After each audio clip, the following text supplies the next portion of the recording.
Assalamualaikum warahmatullahi wabarakatuh.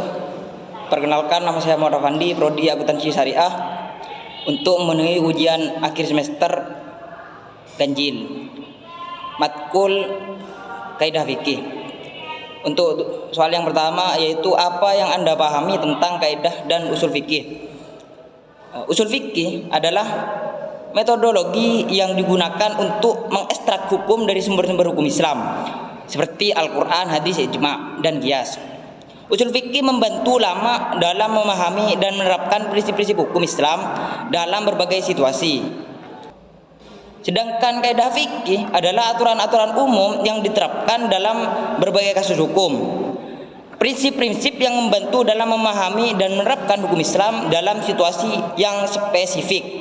Soal yang kedua, yaitu sejauh mana kaidah dan usul fikih penting untuk dipelajari bagi mahasiswa.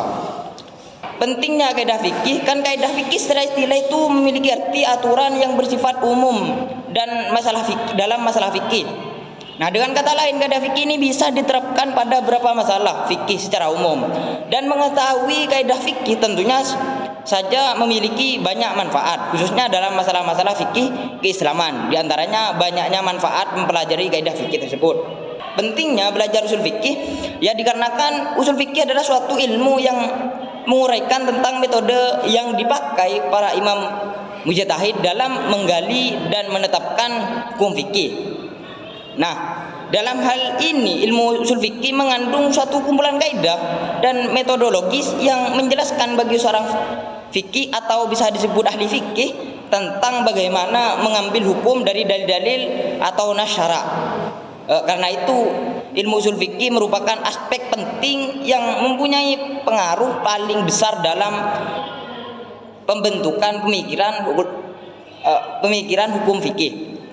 Untuk soal yang ketiga, yaitu sebutkan dan jelaskan kaidah fikih yang telah saudara hafal.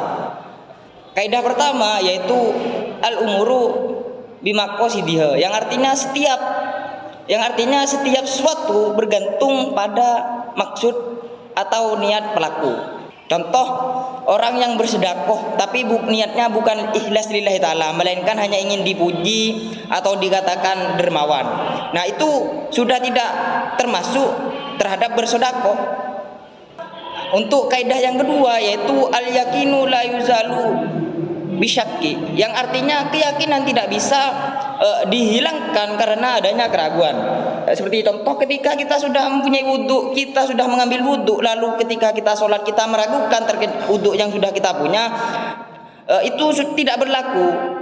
Wudhu kita tetap ada begitu, dikarenakan kita sudah mengambil wudhu dan keraguan itu tidak bisa membatalkan terhadap wudhu. Kira-kira seperti itu. Untuk kaidah yang ketiga yaitu ad-dararu yuzallu, yang artinya kemudaratan harus dihilangkan. Seperti contoh, dilarangnya menimbun suatu barang atau suatu kebutuhan pokok masyarakat. Itu dilarang dikarenakan perbuatan tersebut mengakibatkan kemudaratan kepada rakyat yang membutuhkan. Kira-kira seperti itu.